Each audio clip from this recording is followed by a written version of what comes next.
didn't know. At the time, I had a baby on the way in that COVID, so our gym actually closed down, income completely stopped, actually, because entrepreneurship is one of those things you're never going to know what's around the corner, and you guarantee you're going to get knocked down more than once, guaranteed. Yeah. And our landlord wasn't very kind. We actually had to come up with, within about 30 days, we come up with 20K to pay some bills.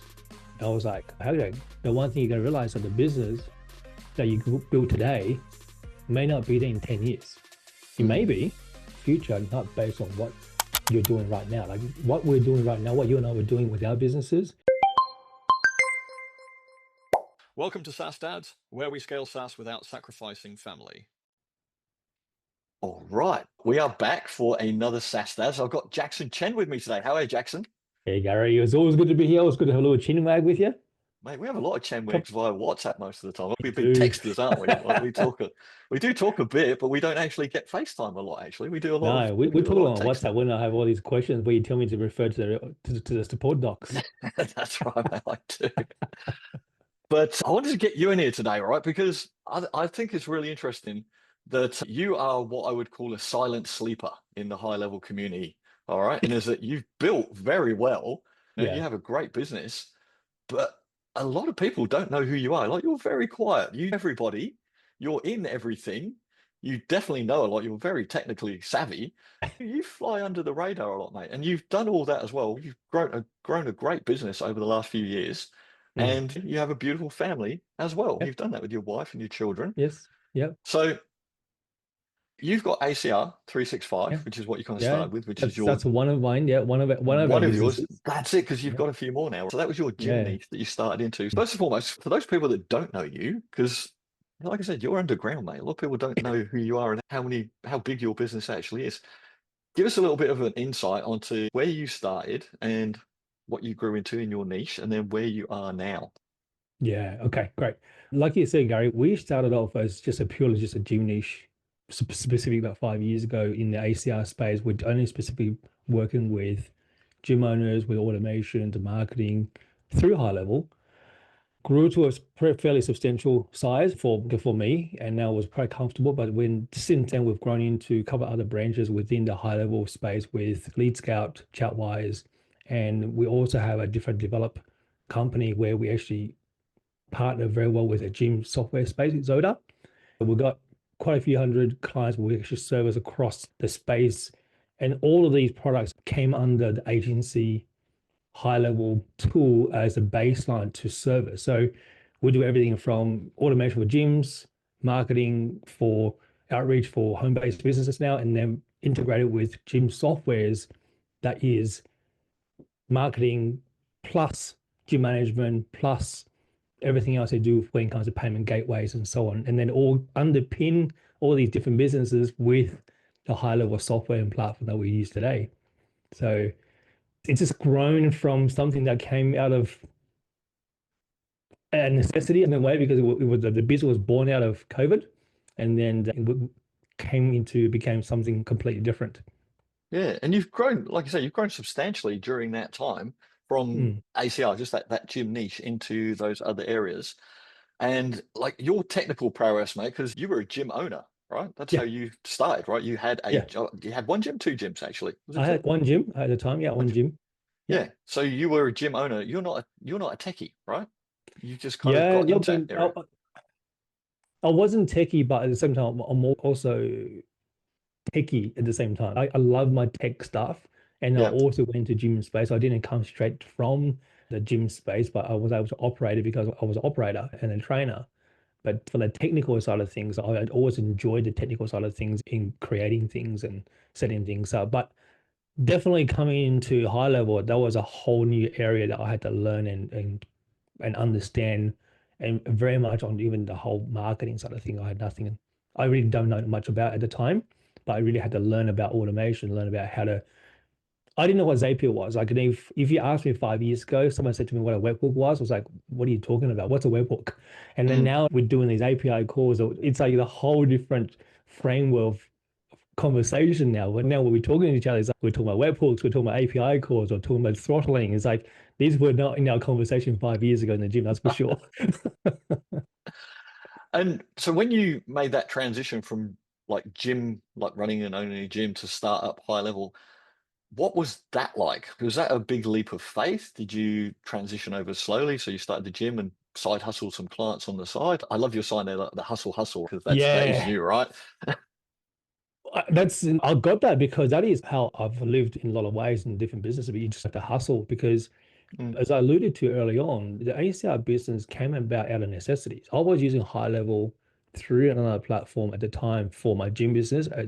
Back then, for those people who didn't know, we started off using campaigns and triggers. Like some of the guys who came on board of yeah, you got a good with the workflow. So workflow was a great things for us when it came about. We were using triggers and campaign back in the yeah. day. And that's Back in our day. back in the day of high level. You know those days, right? So we were using those as a platform and was that a necessity because our gym closed down through that period. We had to hustle. For those people who didn't know, at the time I had a baby on the way in that COVID. So our gym actually closed down, income completely stopped. So I actually had to hustle to actually create a whole different income stream in that Mm, period through high level. And that's what got us through high level. That's how we grew the business and how we actually maintained our income through that first probably 12 months period. So it was the complete out of necessity to actually make it work. yeah. So yeah, out of pressure comes diamonds, right? Yeah. So you're, how many kids have you actually got, mate? Because I know you've got an older child, you've got a young Yeah, we've child got now four in who's like, total. So you've got a tribe, right? yeah, I got a tribe. I got 19, 17, 15, and a 5-year-old. So I Yeah, started high level 5 years ago. That's when he was born, that's when he essentially. was born. Yeah, yeah. Yeah. So what was that like? Like you're going through COVID, you've got Mm. a business shut down, you've got a baby Yep. on the way, you've got Yep. three other kids at that time that are in mid-teens or Yeah. coming into teens as well. That is a lot of pressure. Yeah. Uh, And private schooling. And Three, in three Sydney. private schoolings. Oh, yeah, people who don't know in Sydney, that's expensive too, right? Through private schooling, and it was dicey at a time. But the thing is that again, it's I think what it comes down to, it really comes down to how you look at a situation, how you look at that and go, okay, what do I need to do right now to actually create the opportunity? I think a lot of people sometimes can get beaten by situations. I always think, oh, Mm, let's find a solution, let's find a way out of this situation. And then you just do what you need to do to get the results you're looking for. And I think that's why I think hustling is one of those mentality where you just got to have that grit to continue working all the way through, no matter what different situation may come at you. Because entrepreneurship is one of those things you're never going to know what's around the corner, and you guarantee you're going to get knocked down more than once, yeah, guaranteed, right? yeah, More than once. Not just from situation you cannot control, could be things within your team that you cannot control. There's so many things that can come about you. Entrepreneurship, one thing you know you're going to get knocked down more than once, and how you treat those knockbacks and how you get back and continue to move forward and how to move in a direction or pivot or make some changes personally or whatever you need to do to grow your business and see where you can go next. yeah. But are you a calm hustler or do you like a bit of pressure that makes you go and hustle? Oh, that's a good one. I'll probably fairly calm, but I think when things need to happen, I'll probably make it happen pretty quickly. Yeah, I don't mind a bit of pressure, but I don't think I'll probably say I thrive pretty well under pressure, actually. Think about it. I actually don't mind it. It's okay. Instead of just looking at the pressure, it's also okay, let's go now. And what's next? yeah. I don't mind a bit of pressure. And sometimes I'll self-enforce it. Like I've got something at the moment that's on my, it's been on my to-dos for 10 days there's a webinar that I've got to do for a large online event. And Yeah. I've got to deliver that on Tuesday. And it is now Friday, like afternoon as we are speaking. And I haven't done it yet. And I've literally been thinking about it. I'm like, yeah, I think I'll do better with a bit of pressure on Monday to just get that thing done. Because otherwise, I'll procrastinate around it for 2 weeks, like doing a little bit of this, a little bit of that. So I've just left it and just gone, Yeah. I'm going to leave that till Monday and I'm going to do that. I'm like last minute homework on the bus. I know I'll do it, but I know I can do that under pressure on Monday. I feel like sometimes, especially in business, it's really good to be able to plan and create doing structure to move things forward. The pressure just puts you in that state of mind is this has to be done no matter what, and Mm, I'll have to come up with a result. And I think that's when I personally think I look at that situation, I usually thrive in that situation because, okay, I need to make something happen. And I remember, it's an interesting story is that I remember during that period, I was running the gym at the time in COVID, and I had a new business. So I had two businesses running at the same time. And our landlord wasn't very kind. We actually had to come up with, within about 30 days, we come up with 20K to pay some bills. And I was like, how did I come up with 20K? So that came about, and then we made it happen in 30 days. And we just created an income through the ACR business, HighLevel business. We hustled and we made it work. So I think sometimes you just got to look at the situation, go right and go, there's no way out. Is how do I get it? Yes. How do I find a solution for it? Yeah. And how was your, obviously this was enforced on you to do that. Mm. So I guess your wife was supporting you at the time because we have to do something. Yeah. But how was she through that? What's the family dynamic like when you've got your gym closed down? COVID's Mm. forced that. You've now got to sort out another income stream. You've got a baby on the way. So you've got a baby, a new baby that's going to be needing support soon, Yeah. a wife that's going to needing support and emotional support. Yeah. And we've got pregnant wives. We know that we need to manage them Yeah. as well, manage how we Yeah. deal with our wives as well, because we can be a little bit short sometimes Yep. as men, or we don't Yep. understand maybe the emotional needs, and we have to step back and, oh, hang on, I actually need to support my Hmm. wife here. And you've got three Yep. other kids as well. What Yeah. was the family dynamic like through all of that? Were you available for the family, or were you out of the family working and hustling? No, I was around because obviously it was difficult. Obviously, I was trying to manage two different businesses. So I actually was working pretty long hours. They're amazing. My family's been really great. And my wife was supportive, and especially when the baby came about, she was pretty much taking on quite a lot of responsibilities. But I was working at the time. I was still running a gym at the time because we got out of the gym, got back into it, running the gym in the morning, running my side hustle through the day, and then go back to the gym in the evening. And that kept up for like good probably 6 to 8 months until we rebuilt it back up. And then we exited the gym space after about a year or so doing that.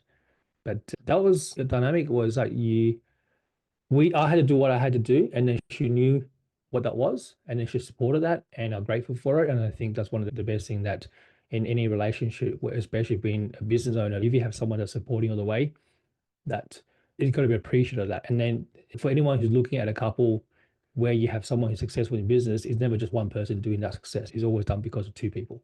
It's always Yeah. someone else supporting, like the person who's at the front, someone is supporting them for making that step forward. And I had that. So I'm grateful for that.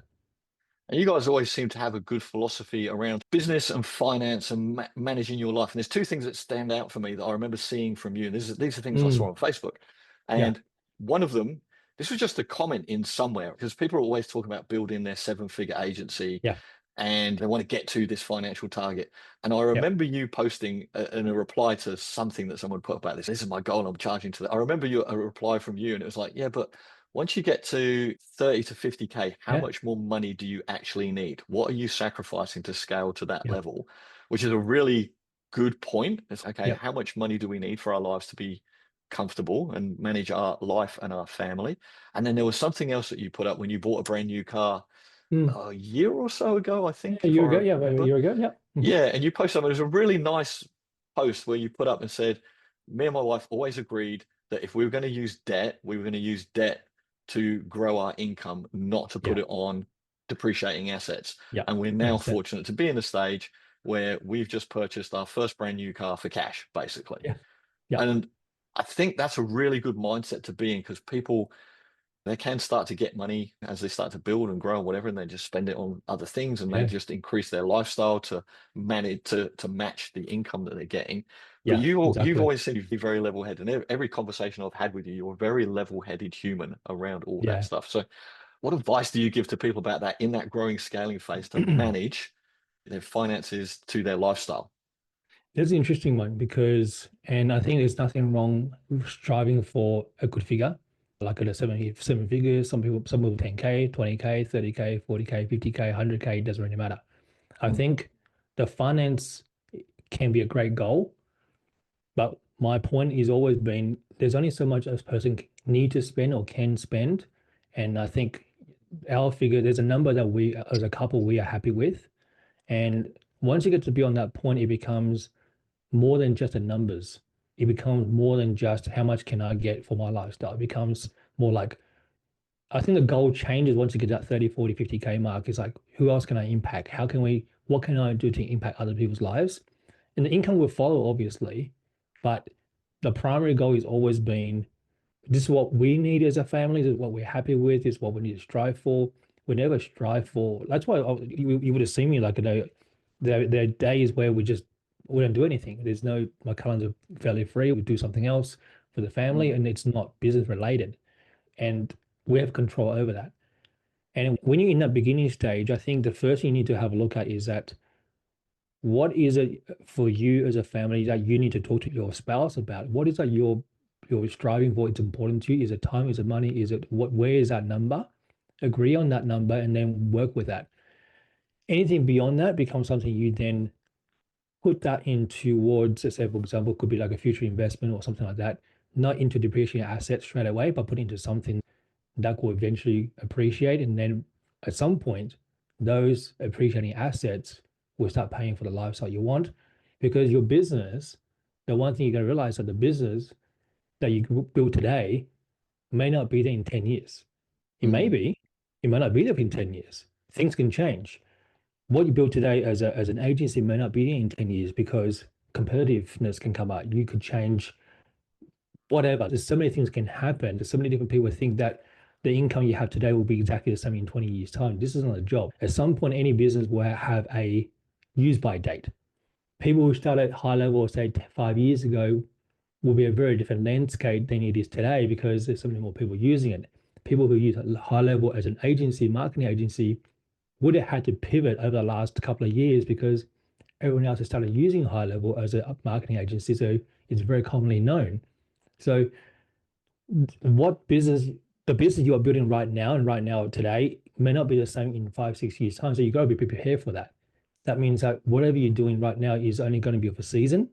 Then you need to prepare what you look like in long term so that the way you prepare your income, your finances is always going to get to a point where it does not depend on you, the skill set, or the time that you need to spend in your business. Because we've chatted about this. We'd love to get a nice exit in 2, 3 years, time out of business, right?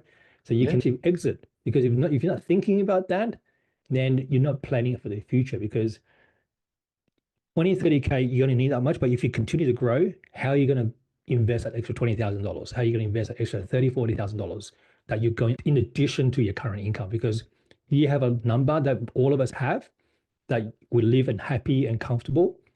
Keep striving for more to invest into what you look like in the future so you don't have to continue running the business you have today because that's active. That's that is depending on you being available all the time.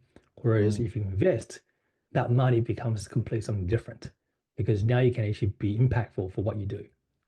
Yeah, that's really good advice. And you're right. It's a real difference between being an entrepreneur and starting a company or an agency or whatever it might be, as opposed to having a job.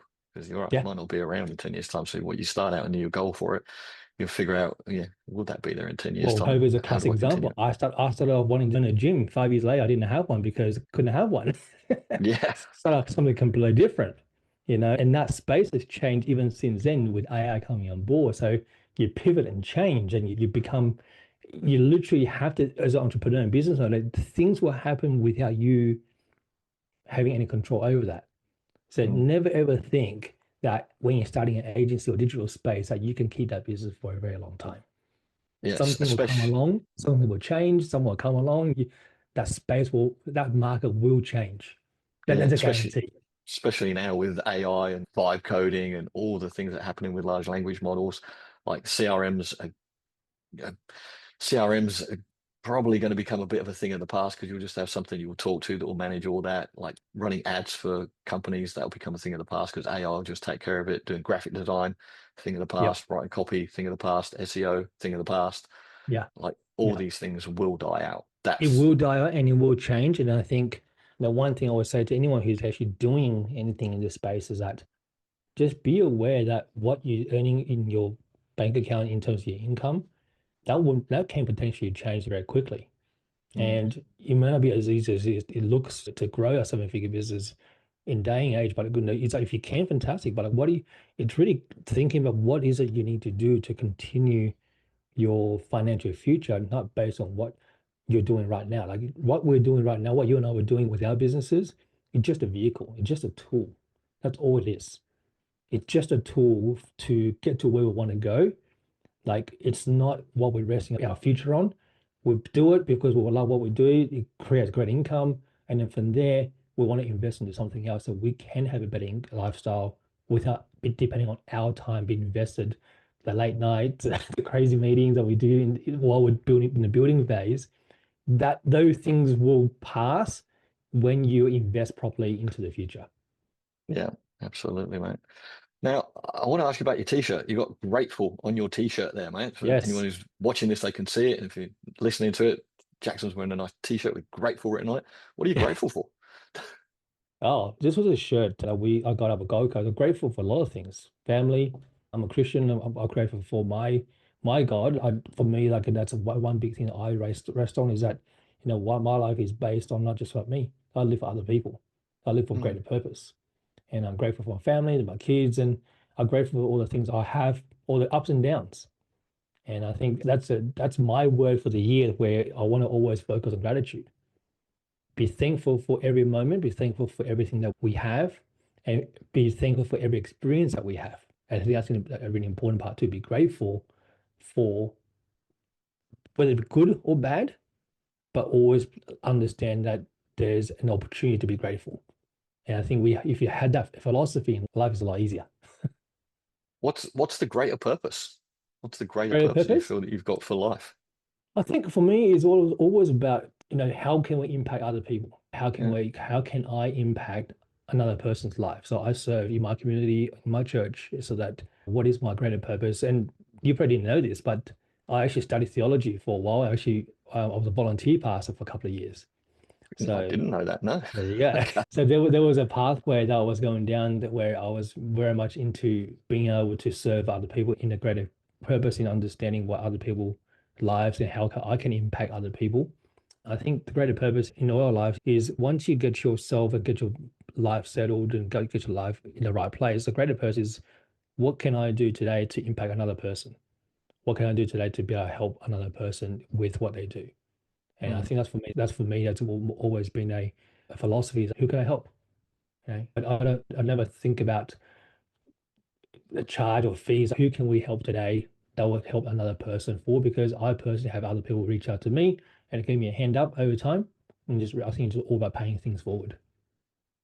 It's a big theme that I've had from a lot of the successful entrepreneurs I've spoken to through doing this podcast and just Mm, generally meet at events and stuff like that is thinking beyond the finances. It's like yeah.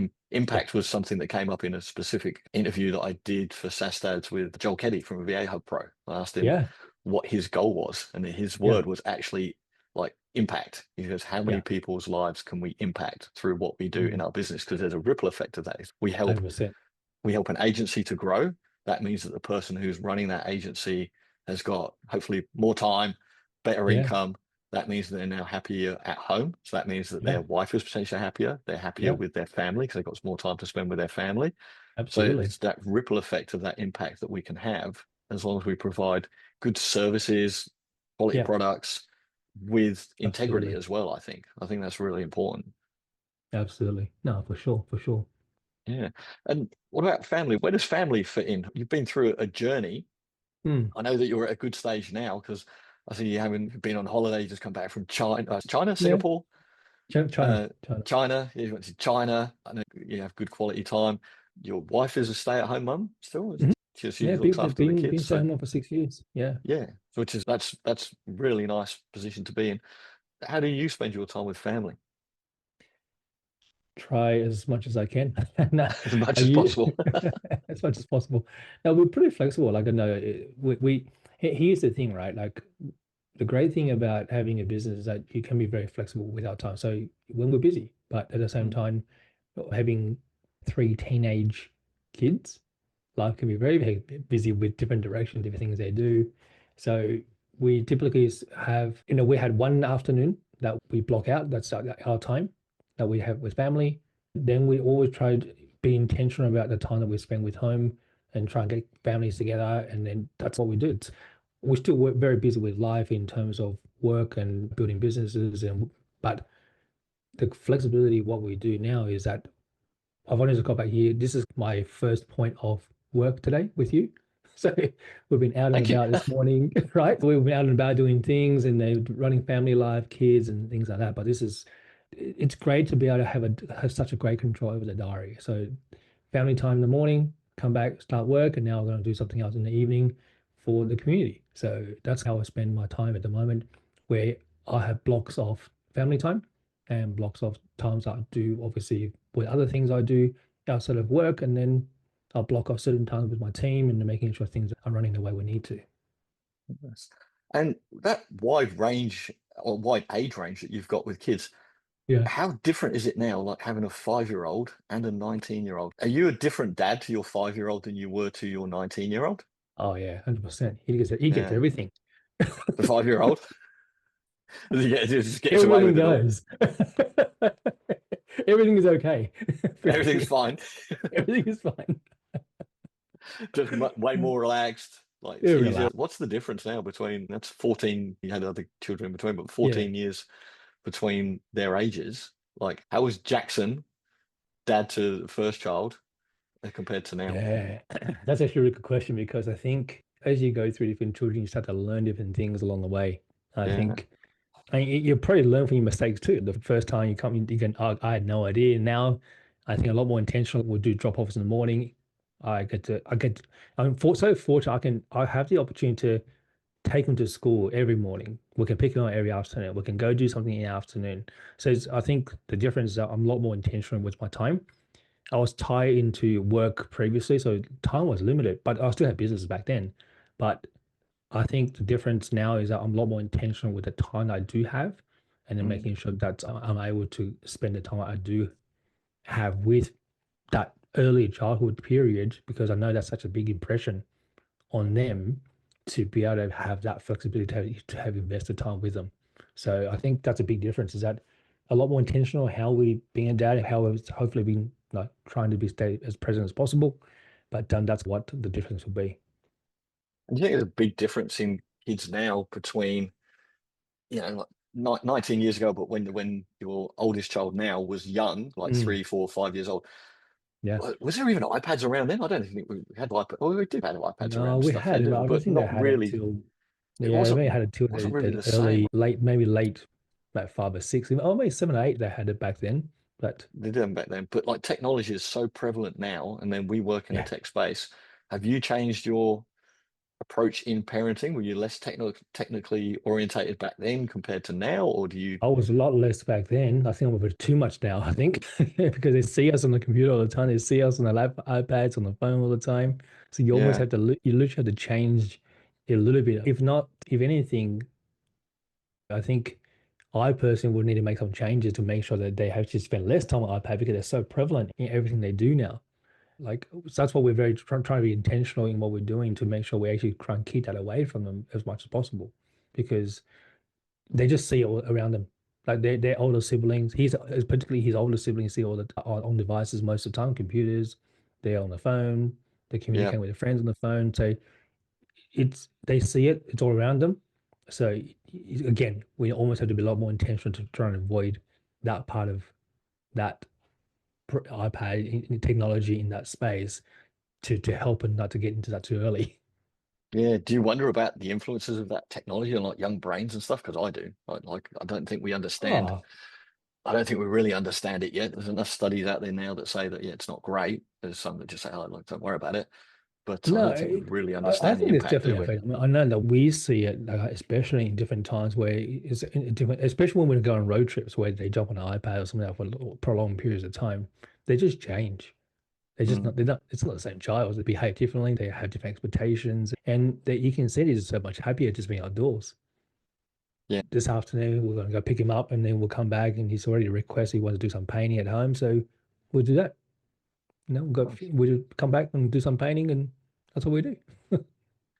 Yeah, I think that balance between a bit of tech and then indoors, we don't have that much tech in our house, Mm, even though like I work on tech all the time. We don't have iPads and stuff in our house, so we try yeah. and limit it. But I like with our son, he'll ask, he'll be like, "Can I watch TV?" And we're like, "No," because we hide the remotes. Like you can't even access the TV in our house. Like we're terrible parents. Very And good. yeah, no, I just tell him no, and then he'll be like, "I'm bored," and you just leave them to get bored. Yeah, But that's right. then I just let him get bored, and eventually he's got to find something to do.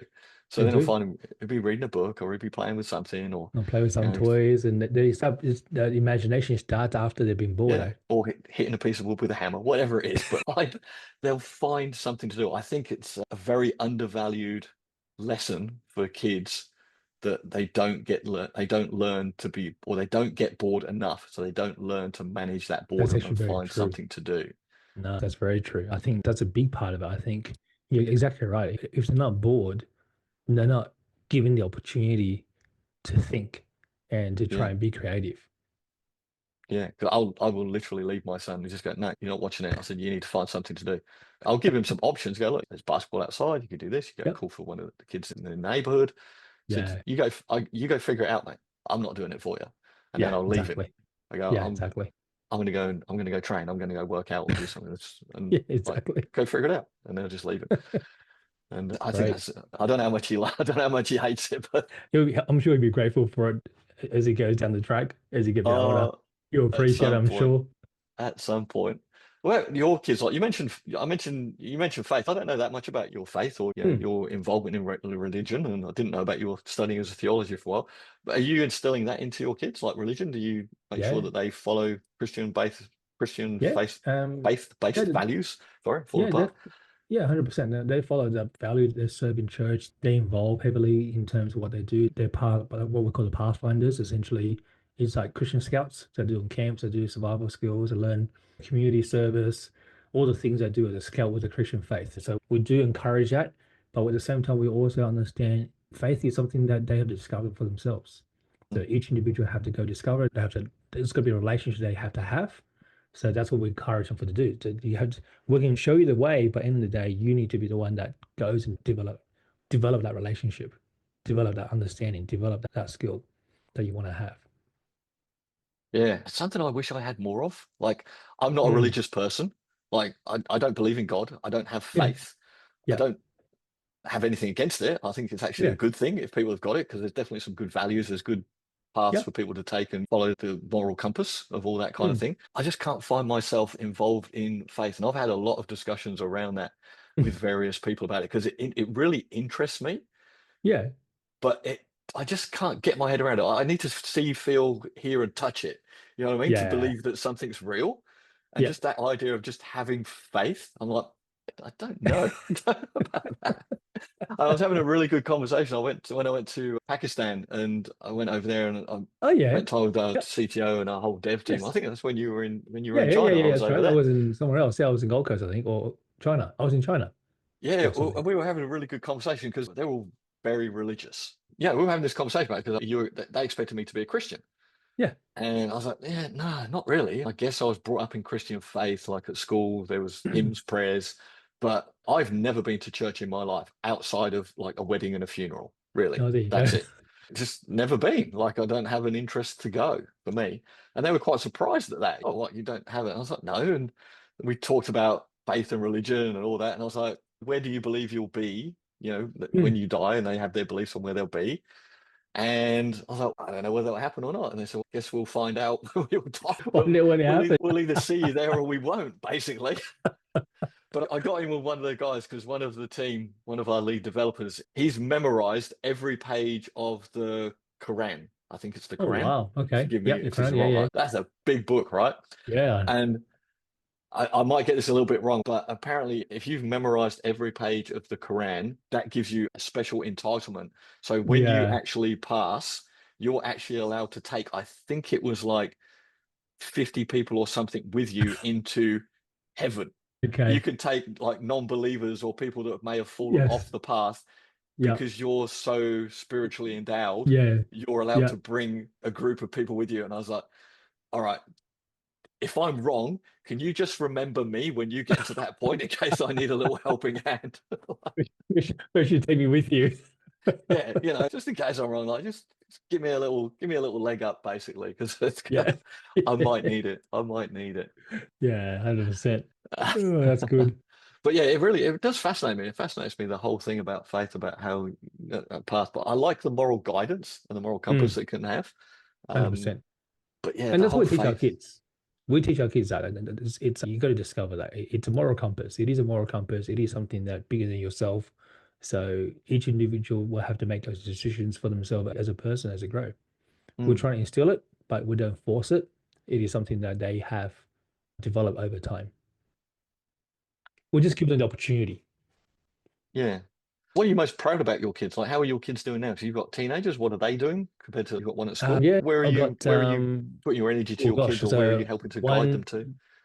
one's in uni, one's finishing school, one's going to year 12, year 11, and one just starting school. So proudest thing for them, I think their choices, I really love the fact that they've just got some very fantastic friendship circles and they've got some really good values about life. They could be lazy teenagers, like they all can be, like teenagers, but the bigger value in life is still, again, it's about service of about the other people. So I think that's probably a big thing that I'm seeing in them and going, you know what, that's what I see valuable in a person. If they're always there looking out for other people, that's good value to keep and have. And the other thing is obviously their choices in terms of how they keep their inner circle, teaching them how to find the friends and friendship circles. And they always have very fantastic group of people that they're surrounding themselves with. And they're not judging people, but they just know who they need to be around. And I think that's a good choice as you go through life, knowing where your limits are, knowing where you want to be, who you're going to be surrounded with. That's a good Mm. value to have as a teenager and moving into adulthood as well too, knowing where you got to be. Yeah, that's a really good guidance thing for kids to try Mm. and teach them that around who they're going to be around, because that's something I think about as well. Like, there's that point of letting go, and you obviously you had to let go of Yeah, three of your kids at the end of the day, not let go of yeah, them, they're still there, but yeah, they're yeah. now making their decision. They're making their friend groups. They're away That's more right. than they are at home, but you've still got one 5-year-old that now you've got to Yeah, guide them through that as well. exactly. So we're still doing all that with we've got an 8-year-old, so he's still very much in the home type thing. But I know that those times are coming where you know to figure out whether do you like his friendship group, do you not? You hope that you put them in the right places. We have them in a That's good right. school as well to Yeah, try and put them in yep, the right surroundings if you can. It's yep. all these things that we try and we're still making all the stuff up as parents as we are with business as well. It's you don't know what's around the corner with everything. So it's a constant challenge, constant different day. We'll just keep on going. It's a constant pivot. You always go change as you go, and then you take as you go, and take every day as a learning experience. Yeah, absolutely. Constant pivot, mate. But what's the current state of your business look like? We started on that a little bit earlier. Hmm. You've grown through, now you've got options or you've got a partnership in with a Goda, I think it is, isn't it? Yeah, Zoda. Yeah, yeah. Zoda, sorry, with Zoda. So you've partnered with them. What's the current or what's the future state of the business look like for you now? Future state, look, it's pretty positive. As a company, we've got the automation side of thing. We're partnered with just CRM, and then that part of it is going to, I think the 10 on that particular growth is very much growing very heavily into the APAC region. So we've got some really good growth trajectory at the moment. We've got probably just a little bit under 500 accounts at the moment in terms of managing in that space.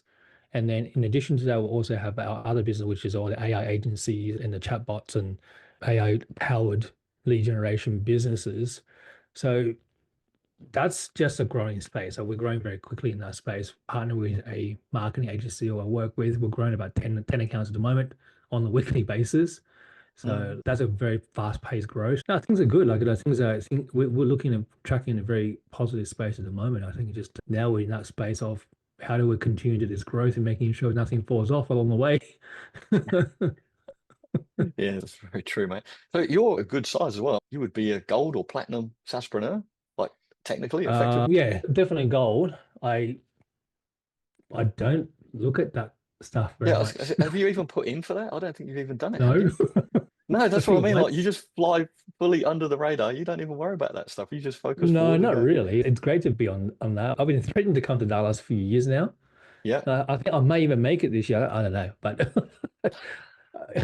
I'm just I'm just happy just doing what I'm doing. Yeah, I don't feel like I need to be known or that's show. that's when you are the sleeper cell. Yeah, that's right. I Because I'm yeah. assuming this has changed a lot since what you originally envisaged from trying to start out and go, oh, we need to make another source of income now because the Oh, gym's being closed down. Did you have any idea when you started this out, like any idea that you would be in the place you are now and how the state of your business has evolved into? No way. When that wasn't a part of the goal. No. To when I first started, it was just to make sure they've got enough income to sustain the private schooling and fees and food on the table and rent and housing, mortgage and all that kind of stuff. That was the goal, to make sure to Yeah. replace the income that we lost through the gym space. Like to get to a point where we can go away for 2 weeks and knowing that we only had to work a few hours remotely, but that wasn't a part of the cards. And I think, and then going on the track of now in this space, we'll be able to create something through this whole SaaS space and coding and being able to create something so readily available using AI. And these days, it's no, it was never definitely something on the cards. But again, very grateful that we are here today. But at the same time, it's also you take the opportunity for what it is. There's something every opportunity. I think we need to understand that there's never a limitation on opportunities. Is whether or not you're ready to receive them and take it when they do present it to you. So I think that's the mindset I always have is like I'm always looking for the next thing in terms of what opportunity may look like.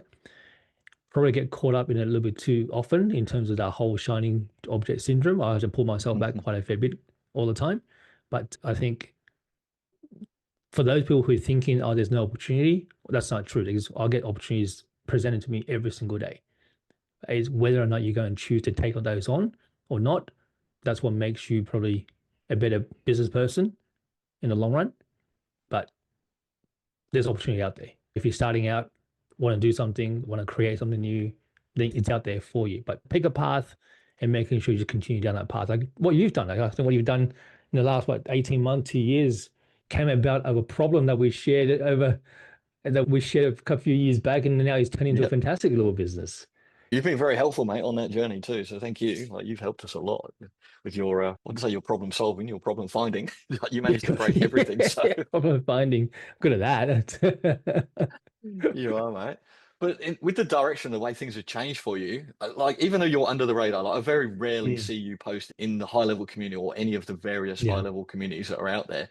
Have they been really important to you? Because even though you're not very active in there, I know that you know everybody. You seem to have good relations with a lot of people in there. So I'm not actually sure how you Hmm. do that or how you manage that, but you seem to know everybody. So has that been an important place for you to just gather knowledge from, resources, connect with people? Like, what's that done for you in your business to help shape and evolve you?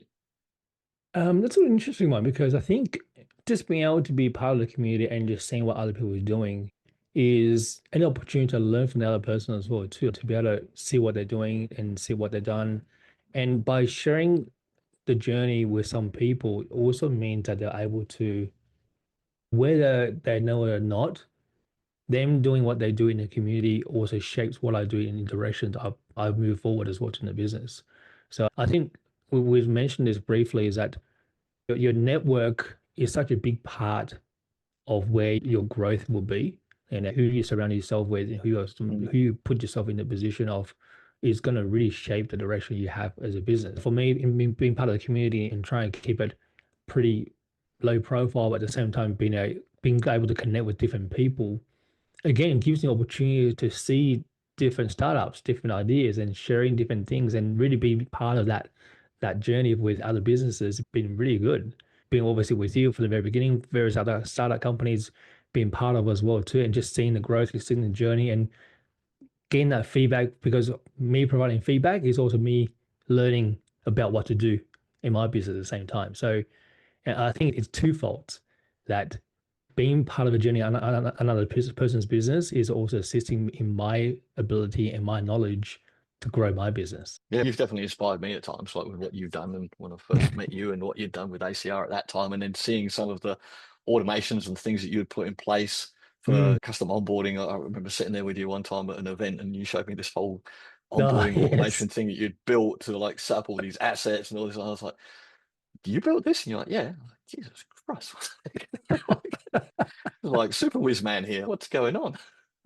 You have an interesting point there because I think that was a part of something I've always really enjoyed doing. I think I always look at every single process is that if I'm going to do it more than once, is that how can I create a system to make sure I don't do it on a repeat and put Mm, it into a process or a system that it can be automated or can be simpler or can be a lot less manual, because the more we can do that, the more we can focus on what we need to be doing in other areas of our lives, whether it be improving relationship or improving better businesses or better marketing or whatever that may look like. So I think that's definitely a space I've really fallen into, is that how can I look at a business and go, okay, how can we systemize your processes, and go, okay, let's change a few things and start putting some automation systems in place to give you that extra 5 hours back or 10 hours back on a weekly basis.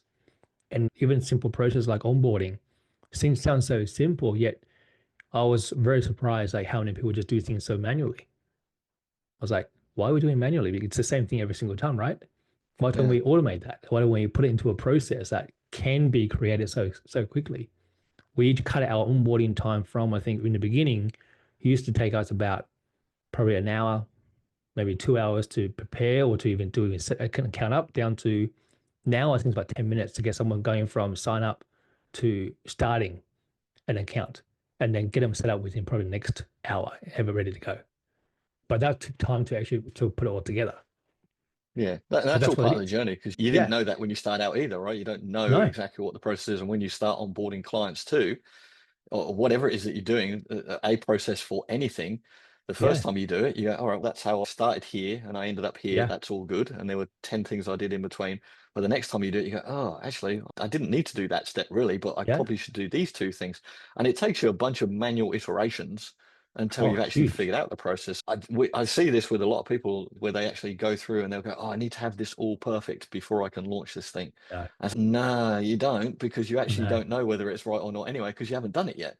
You You haven't haven't done it yet. really done it. You're spending all this time figuring out the perfect path and you haven't done it yet. So that's Yeah. probably going to get binned anyway. And you're spending all this time doing that. It'll take Yeah. longer to redo it. Like starting with a manual process is actually a really good way to do things anyway to begin with, and just jot that down and refine it. And then you go, okay, this is it now. We can automate this. That is probably one of the best advice that you can have anyone who's starting out, or in that process of that 10K, 15K mark, to just really figuring things out. Like our gym was 150 members. I was doing everything manually, like Mm, literally everything was manual. I had a Google sheet and a piece of paper and a phone. That's how I grew my first business.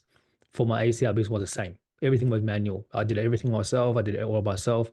But it's through that manual process that you learn the mistakes, and you also learn the good things to do and the things not to do. So I think, yes, you can short track, you can probably go buy a $47 course and do things quickly, but sometimes learning those things and then not doing it, not learning through the different potential pitfalls you may have, like I sometimes find that it being just as valuable in that journey, to be able to go, okay, I've done it, not only how to do it, I know what not to do, now I can fix that. I think that in itself is so valuable, to know how you want your business to operate. I think you need to, as an entrepreneur, you need to have your pulse on your own business to understand what the pitfalls may be and what can be better, so you can really shape that vision moving forward. yeah. And I think it's important too to stay abreast of these roles. I know some people will completely disagree with me with this, Mm, but I think having like I spoke to Sean Clark about this, and if you yeah, ask him what his job role is, he goes, yeah, vision, and then I just go into different departments and see what I can help with. And I think that's a really important part of being the visionary, the entrepreneur, the owner of the business, the founder of the business. Like you got to know what's going on in all these departments. Like I still go in and do support tickets. Like all the live chats that I see, that they pop up on my phone and I'll see them. And I yeah, had someone pop up on a live chat the other day, and it was a client of ours, and I know him. We'd met in the States. yeah. And like I just jumped in the live chat. I was like, "Hey mate, how you going?" And he was like, "I didn't Mm, expect to see you on here." But you just got to keep an eye on all of these things, right? There's so much information flowing in and out, and you want to keep an eye on it, because then I can see how people are responding. I can see yeah. how, do we have problems? Like, why are people asking this question? Do we not answer that in our knowledge base? Are we missing something in our onboarding? Do we need to add a feature? Is there something wrong Yeah, with the system? Keeping abreast of that, keeping abreast of your customers, and then how your staff are doing things is just so important so that you can evolve and grow all the time. that is such a good point. I think I made mistakes where I handed over my support to other people, Mm, and I actually missed, I think, a lot of opportunities, not only to understand what my clients' needs were and look at what I can potentially fix to make it better. And I think a yeah. lot of our onboarding processes evolved from talking to clients in support, talking to them on that one-on-one basis, until you get to that 1,000, 2,000 clients onwards, where on the way there, you would have learned a bunch Yep. of different things you need to do. And I think that's what people forget is that when someone talking to you, when they've got 1,000 clients talking to you, what they've done and different things they're doing, they would have done a lot of things that you haven't experienced. And I think when you're growing your business, it's actually quite important. Like you say, you got to keep your pulse on things. You need to understand what's going on a day-to-day basis so you can improve, so you can problem solve different issues. Is it an onboarding? Is it an onboarding problem? If you have a churn issue, is it an onboarding problem or is it a product issue or is Hmm. it a service issue? Like it is, what is it? Like, but if you hand all those things over to other people, then you actually miss opportunity. You actually miss opportunity to grow and miss opportunity to actually learn about your own business. I Yeah. think I think that's one thing I learned early on at different parts of the journey is that I, as a founder or the business owner, still need to have a good understanding of where everything is so I can make those adjustments, make those improvements. And then we were originally doing a lot of the servicing support outside through third party. We took a lot of that in-house because we just found that over time, even though it's a lot more like a lot harder to try and train people. Our business, admittedly, is a bit more unique because we have a lot of internal integrations that we work with. So it actually became a lot easier for us to do it anyway. But my point being is that you need to have a good understanding of different parts of your business function until you get to these sizable company where you're doing 10 mil, $15 million plus in Mm. revenue, where you got multiple different departments. That's when things change. But most people that listen to this most likely going to be in that sort of under one, under 5 mil sort of transactions. And I think stay in your business. You enjoy it more too because it's yours. Yeah, enjoy it. You and I have had this conversation. I've had this with many other people. It's like, how big do you need Mm, your business to be? Like, yeah, what do you need? Like, this started from Astad started from a conversation that I was having with Bryce from Closebot, and he's got yeah, a goal to have a 9-figure exit, which I 100% admire him for. yeah, But I have also said to Bryce, I went, there is no way that I want to build a business that big because that is a mammoth undertaking, mate. I applaud you from the sidelines. If there's anything I yeah, can do to help you, I am rooting for you to get there, mate. And then when you do yeah. get there, please invite me onto your yacht. So, Bryce, if you're listening, like, please invite me on. But that's a mammoth undertaking. I know he wants to do it because it's something he wants to do and he wants to achieve. And I Yeah, 100% applaud it. But also, do you need to do that? I don't feel that I need to do that. I don't think that it's going to improve my quality of life anymore if I manage to do that. Yeah, just decide where you're from. And if that's what you want to do, great, go for it. We'll applaud you. We'll definitely try and help you on the way. Um, absolutely. Yeah, absolutely. That's the one thing I always say to people is like it's never the number. It's never how much you can make. It's what is it that going to change if you do make that number. And I think that's a pretty more important question is that what is it that drives you to grow to a particular financial goal? What would that actually change? If 10 million going to change your life and that's the number you need to get to, go for it. Go whatever you want to do, but don't lose yourself along the way. But if you get to a point you go 20,000, 30,000 a month in profit, in income on a regular basis, that's going to give me all these financial goals. Great, keep it. That's it. Right? That's what you want. Now you start thinking about how do I invest into other things to make sure I can maintain that when I don't run this business. yeah. And that's why you can look at what is it. It's got to be the bigger reason than just a financial goal. Absolutely, mate. Any other resources you'd recommend? We talked about the high level community, how inspiring that can be, being Hmm. part of the community, talking to people, just seeing what they're doing. Hmm. It helps us shape what we're doing. Any other Yeah. resources that you would recommend to other SaaS dads or SaaS mums out there?